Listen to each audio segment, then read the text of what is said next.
Okay, so I don't really know why I'm recording this video, but I think I'm just deciding to do it because of the fact that, oh, hey, I want to talk about something and I just want to get my words out. This is a very drawn out thing. Either way, this is me wanting to talk about the Backrooms movie that I saw about a day ago now. I sort of want to talk about really two things. I'm not really going to be talking about mostly the main plot or what I think. Well, I might briefly talk about what I sort of think that it should have been more like, in my opinion, but we'll get to that. This is mostly talking about what I have a personal opinion slash what something reminded me of in an earlier, no, not earlier, later portion of the film, and then what I also find scary about the Backrooms. And we're going to sort of be talking about that. Okay, so, first off, how was the film? I'm aware that this is a completely random segue, but forgive me. Either way, very good film. Go watch it. It's very good. Uh, but there is one thing that I do personally think that they could have done more. And I feel like that would have been the fear of the unknown.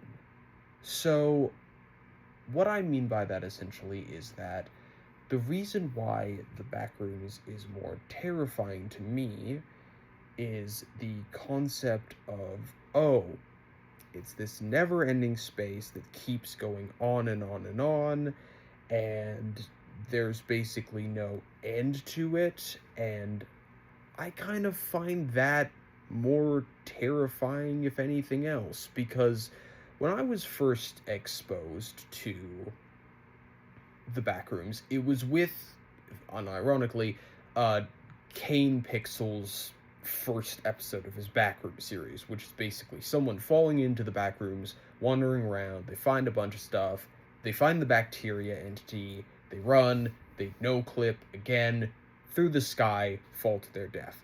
That was my first ever learning about what the Backrooms was, and oh my god, it scared the fuck out of me for knowing that anything could be in there. And I feel like that's what makes the film more scary to me, was wondering what is there.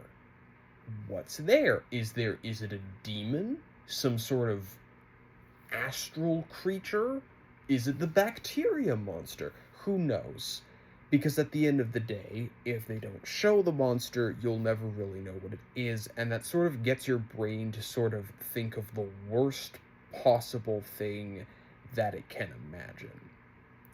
And I think the biggest example of what what at least affected me, and I think we're probably going to go into spoilers here, um, was the still lifes. And this is also having to do with the second portion that I was talking about. Anyway, main point. I didn't really think that the still lifes were scary. And I know this is probably going to maybe slightly piss some people off who are seeing this recording, being like, oh, what do you mean? They were so creepy with the multiple eyes, the strange faces, the deformities. That was scary. Like, yeah, but I don't really find stuff like that scary. And either way, this could probably most likely be because of the fact that I've watched other analog horror that have really, really grotesque looking creatures. And a big examples of these that I can mainly think of two, which is Basswood County and Greylock. And oh my god, the monsters in those are fucking horrifying. I do not want to deal with any of them.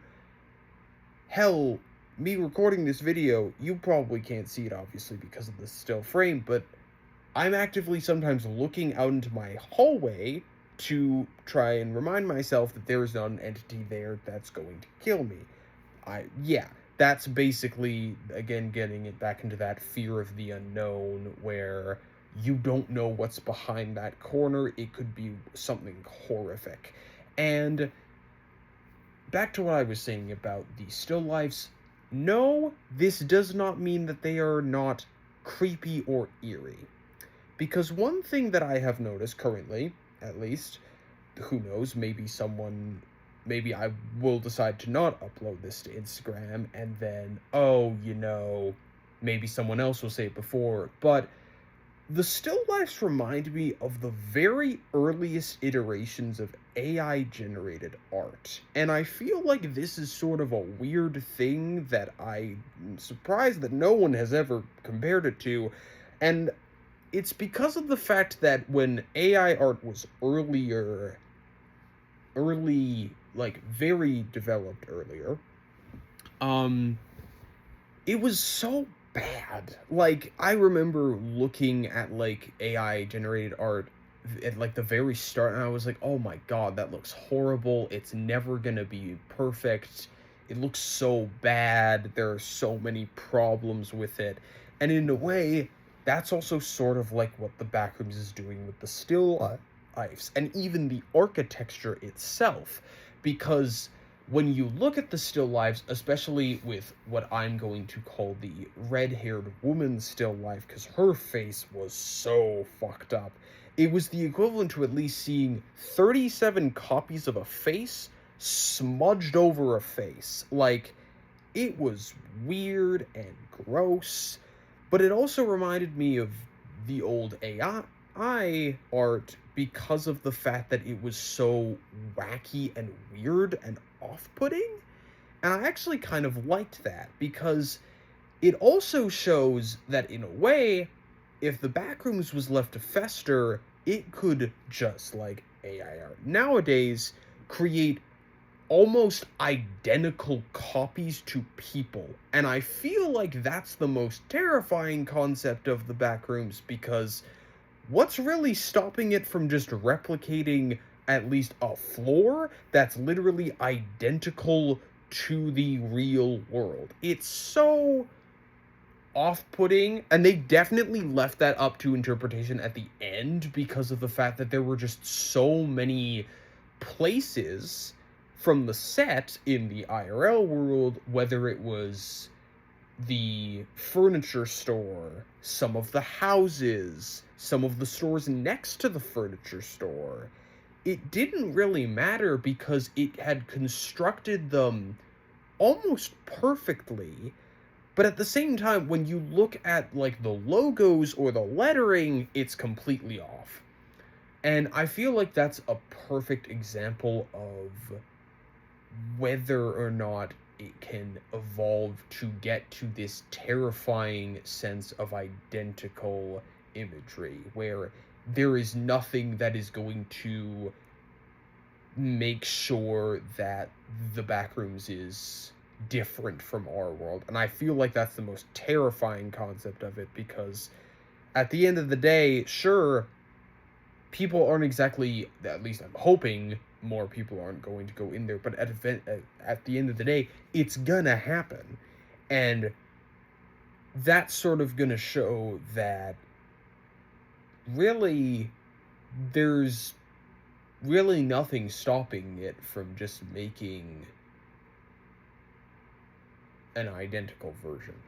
Either way, we're at around 8 minutes into the video. I'm surprised I talked this long.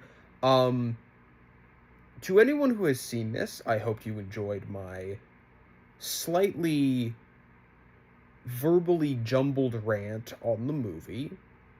And speaking of the movie, if you haven't yet, please go watch it. It was very good, very great. I haven't seen a lot of movies in a while, but I'm glad that I decided to take the time out of my day to go see it. And even then, at least for me, the ticket wasn't very expensive, so you can still enjoy it at, like, a cheap price. So it's pretty good, and I would give it around an 8 out of 10. And I know people are going to say, well, if you enjoyed it that much, why aren't you giving 10 out of 10? Again, there were expectations with the monster. I didn't really get met with those expectations, but overall, it's a great movie. Please go watch it. Either way, gonna end the video now, and if Y'all see it? Hope you like it.